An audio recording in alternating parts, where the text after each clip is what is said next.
Hello everyone, আসসালামু আলাইকুম। সবাই কেমন আছেন? তো আশা করি সবাই ভালো আছেন। আল্লাহর রহমতে আমরাও ভালো আছি। তো আমরা কিন্তু মাত্র ঘুম থেকে উঠলাম। আর গতকাল রাতে হচ্ছে এখন ঘুমাতে যাবো ওরকম সময় একজন ভাইয়া মানে এসএমএস করলো। তো উনি হচ্ছে গোলুকে নেবে, গোলু সেল হয়ে যাচ্ছে। তো এটা তো আমার কাছে খুবই কষ্টের। তো গোলুকে একটু আদর করবো, গোলুকে শেষবার একটু যত্ন করে খাওয়াবো। হুম। তো আজ এই গরুর চলে যাওয়ার এই মোমেন্টটা হচ্ছে আজকে আপনাদের সাথে শেয়ার করব। সবাই আমাদের সাথেই থাকবেন। আবহাওয়া তো আজকে একটু খারাপ, মানে বৃষ্টি হচ্ছে, যার জন্য ভাইয়াটা বললো যাবো, আমি একটু পরে আসতেছি, একটু বৃষ্টিটা কমলে আমি এসে ওকে নিয়ে যাব। তো বললাম যে ওকে ঠিক আছে তাহলে আসেন, যেহেতু ওয়েদার খারাপ, এইভাবে আসলে দেওয়া যায় না। হ্যালো, তোমার চোখ পরিষ্কার করে দি, চলো। ঘুম থেকে উঠছো, চোখটা পরিষ্কার করে দি, আসছো আসছো।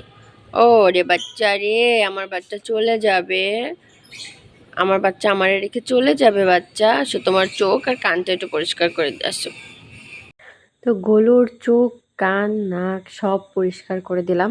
ও কিন্তু শেষবারের মতন আমার শাশুড়ির সাথে একটু খেলা করছিল। খেলা করতে করতে হাঁপিয়ে গিয়েছে, এক কোণায় চুপ করে বসে আছে। তো গোলুর এই স্মৃতিগুলো কিন্তু আমার কাছে থাকবে। যখন ওর কথা মনে পড়বে আমি এই ভিডিওগুলো দেখব। আর এই যে গোলুকে আমি আলাদা করে আমি খাইয়ে দিচ্ছিলাম। নরমালি ওদেরকে আমি একসাথে খেতে দিই। কিন্তু মনে হচ্ছিল যে ওকে আজকে একটু সবকিছু আলাদাভাবে যত্ন করি। যেহেতু আজকে আমার সাথে ওর শেষ দিন। আর ও এত দূরে চলে গিয়েছে, চাইলেও আমি দেখা করতে পারব না। হয়তো ছবি বা ভিডিও কলে ওর সাথে আমার দেখা হবে। কিন্তু ও তো আমাকে ভুলে যাবে, তাই না? তো এই যে ও আগের মতন করে খেলা করছে। আর আমি ওর যাওয়ার আগে সব মোমেন্টগুলা ক্যাপচার করে রাখার চেষ্টা করছি। আর ওর সাথে অনেক বেশি টাইম দিয়েছি। এই যে ও পাখিদের সাথে দেখা করছে, ওর খুব ভালো ফ্রেন্ড ওরা। আমার পাখিরা কিন্তু আমার বিড়ালদের একদমই ভয় পায় না। আর আমার বিড়ালরাও আমার পাখিদের একদম ডিস্টার্ব করে না। আমার এই অবস্থায় কিন্তু পাখিরা ব্রিড করে, ডিম বাচ্চা করে। তো আলহামদুলিল্লাহ আমার কিন্তু কোনো সমস্যা হয় না। তো গোলু তো জানে না যে ও চলে যাবে। ও মনের অজান্তেই ওর বন্ধুদের সাথে শেষবার দেখা করে নিচ্ছে। আর মেক্সিমাম টাইম কিন্তু ওকে ড্রয়িং রুমে ছেড়ে দিলে ও পাখিদের সাথেই খেলা করে। আমি এর আগেও ভিডিও দিয়েছি। আর এই যে সালসাকেও ওর বাবুর কাছে দিলাম। আজকে গোলুকে ফার্স্টে একাই বের করে রাখছিলাম যে ওকে একা টাইম দেবো। ভাবলাম যে না, ওর মাকেও বের করি। ওরা মা-বাচ্চা একসাথেই থাক। তো গোলু কিন্তু ওর অন্য ফ্রেন্ড যারা ছিল, সিমির বাবুদেরকে মিস করতেছিল। দরজার কাছে দাঁড়িয়ে, দাঁড়িয়ে ওদেরকে ডাকতেছিল। আর কেমন শব্দ করে, এটা আমার এড করলে খুবই ভালো হতো। আমার খুব খারাপ লাগছিল। কিন্তু সবাইকে ছেড়ে দিলে আসলে আমি হ্যান্ডেল করতে পারতাম না। যেহেতু ৬ টা বাচ্চা, সিমি, গোলু, সালসা, মানে সব মিলে কিন্তু মানে খুব কষ্ট হয়ে যাইত। তো গোলু আবার ঘুরে ফিরে আবার খাবারে মুখ দিছে। সালসাও খাচ্ছে, মা-বাচ্চার এই শেষ খাওয়া একসাথে। আ তো খুবই লাভলি, খুবই কিউট একটা মোমেন্ট কিন্তু এটা। এরকম মোমেন্ট আমার আ গোলুর সাথে এটলিস্ট আর হবে না। সালসা নেক্সট বেবি দিলে হয়তোবা আমি দেখতে পাবো। সালসা আবার যখন মা হবে। খারাপ লাগছিল যে সালসার কোনো বেবি নাই, চলে যাচ্ছে।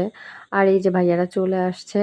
আর গোলু তো সেই দুষ্টু, আসার সাথে সাথেই ওনাদের সাথে খাতির করছে। আগে কোলে উঠে বসছে। ওনারা আসার সাথে সাথে গোলুকে আগে জড়ায় ধরছে, বলছে, "আপু কি কিউট আপনার ক্যাটটা।" আর এই যে গোলু খাতির করা শুরু করে দিছে। মনে হচ্ছে যে এটা ওদের সাথে ১ম দেখা ওনাদের সাথে। তো এই যে বাস্কেটটা নিয়ে খুব এনালাইসিস করতেছে। বাস্কেট পাইলেই কিন্তু খুব পছন্দ করে ওর ভিতরে যায়, লুকোচুরি খেলে। তো ও তো বুঝতেছে না যে এই বাস্কেটটা ওকে আমার কাছ থেকে কত দূরে নিয়ে যাবে। আমি জানি গোলু কিন্তু ১ম ১-২ দিন আমাকে খুব মিস করবে, আমাকে খুঁজবে। কারণ ও তো আমার সাথেই ঘুমায়, আমার সাথেই থাকে সারাদিন। আমার ভিডিওগুলো তো দেখছেন আপনারা যে আমার সব ভিডিওতে কিন্তু গোলু আমার সাথে থাকে। আমি ইন্ট্রো মানে ভিডিও শুরু করি, ইন্ট্রোডিউস করি কিন্তু গোলুকে নিয়ে। তো আজকের ভিডিওটা কি বলবো, যে গোলুরকে নিয়ে এটা আমার শেষ ভিডিও। এটা চিন্তা করলেই কিন্তু খারাপ লাগছে। তো গোলু বাস্কেটের উপরে উঠছে। আর আমার ওই সময় খুব খারাপ লাগছিল যে গোলু চলে যাবে। ওনারা তো খুবই হ্যাপি গোলুকে পেয়ে। গোলুর ফার কোয়ালিটি, গোলুর দুষ্টামি, গোলুর চঞ্চলতা এবং ভাইয়াদের সামনেই খাচ্ছিল। এই সবকিছু দেখে যে হাসরাচ্ছিল, একটা সুস্থ বিড়ালের যত সিম্পটম সবকিছুই কিন্তু ছিল। তো এই যে ওকে নিয়ে চলে যাবে। আ সিমিও চলে আসছে ওর সাথে দেখা করতে।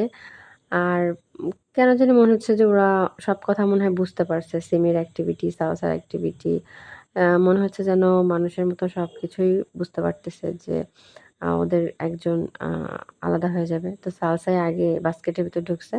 তারপর হচ্ছে গোলু, যে সালসাও যাবে ওর বাচ্চার সাথে। তো তারপর কি করার, সালসাকে বের করে গোলুকে ভরে দিলাম। গোলুকে নিয়ে চলে গেল। আর গোলু এখন আছে খুলনা কয়রাতে। ওকে সেল করছি খুলনা কয়রাতে। সবাই দোয়া করবেন আমার গোলুর জন্য। গোলু যেন ভালো থাকে, সুস্থ থাকে। আর গোলুর সাথে যেন আমার আবারও দেখা হয়।